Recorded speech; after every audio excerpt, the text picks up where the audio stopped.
Bonjour et bienvenue dans cette nouvelle vidéo de Draw My Economy. Aujourd'hui, on va voir comment les Français vont sauver ou dépenser leur argent. Philémon Code Secret est un jeune banquier trentenaire. Avant le Covid, il avait une vie plutôt agréable. Il travaillait raisonnablement, voyait souvent ses collègues, allait au restaurant, allait en boîte et allait même à la salle de sport. Bref, sa vie lui allait bien comme elle était. Mais le Covid a tout changé. Il s'est retrouvé coincé chez lui et, au mieux, il faisait du télétravail. Et pour lui, c'était une vie très ennuyeuse. On peut même dire que ce jeune banquier trouvait la vie sans intérêt. Le seul point positif du Covid-19, c'est que, comme les Français, il a pu mettre un peu d'argent de côté.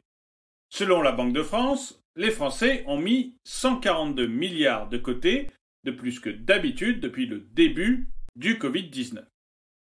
Enfin, je dis les Français, mais c'est un peu exagéré, parce que selon un sondage IFOP, il n'y a que 25% des Français qui disent avoir mis davantage d'argent de côté depuis le début de la crise. Et ils sont 31% à dire qu'ils ont mis moins que d'habitude depuis le début de la crise. Alors, le sondage ne le dit pas, mais il est raisonnable de penser que ces 25% des Français qui ont mis plus d'argent de côté, ce sont soit les riches, soit ceux qui ont été le plus protégés pendant la crise. Les fonctionnaires ou les salariés qui avaient un emploi stable.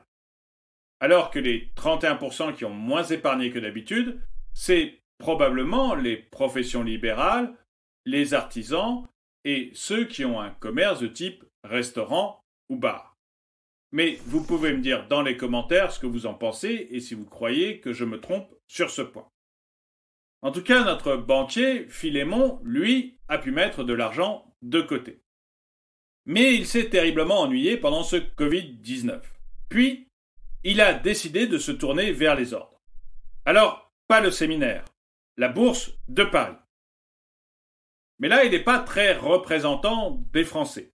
Seuls 3% des Français se sont tournés vers des produits risqués, avec des chances d'obtenir des rendements importants, mais des chances aussi de perdre leur capital. En fait, l'immense majorité des Français, 78% d'entre eux, se sont tournés vers des placements sans risque, même si leur rendement est extrêmement faible. Bref, des placements type livret A ou assurance vie à taux garanti. Mais la grande question que se posent tous les économistes et le gouvernement, c'est que va-t-il se passer maintenant que le confinement est fini? Pour Philémon, c'est très clair. Il va retourner dans les restaurants, les boîtes de nuit et se remettre au sport. D'ailleurs, le sport lui manque terriblement. Et avec le début de Roland-Garros, il est bien décidé à se remettre au tennis. Comme tous les banquiers, il adore les sports de raquettes. Mais si tous les économistes et le gouvernement s'intéressent à ce que font Philémon et les autres Français, c'est parce que l'enjeu est de taille. Selon une étude de l'OFCE, si les Français dépensaient 20% de l'épargne accumulée pendant la crise du Covid-19, la croissance du PIB atteindrait 6% en 2022. Du coup, beaucoup se demandent aujourd'hui s'il faut laisser les Français dépenser comme ils le souhaitent ou s'il faut flécher leur argent. Et vous pouvez me dire là aussi ce que vous en pensez dans les commentaires. La liberté ou le fléchage? En tout cas, selon l'enquête IFOP, 56% des Français qui ont économisé davantage comptent dépenser leur argent. 43% veulent faire des investissements financiers, que ce soit avec très peu de risques avec le livret A ou avec beaucoup de risques la bourse, et 20% veulent le mettre dans l'immobilier. Et les premiers chiffres de vente semble montrer qu'effectivement les Français veulent dépenser leur argent. Par exemple, le 19 mai, dans l'habillement, les ventes par carte bancaire ont augmenté de 106%. Et ça a été 186% pour les jouets et le sport. Et 99% pour les équipements de la maison. En fait, il n'y a eu que la restauration qui est restée un peu en berne. Et ça, à cause des jauges qui sont toujours appliquées. Le 19 mai, on a donc eu une chute des ventes de 20% par rapport au 19 mai 2019.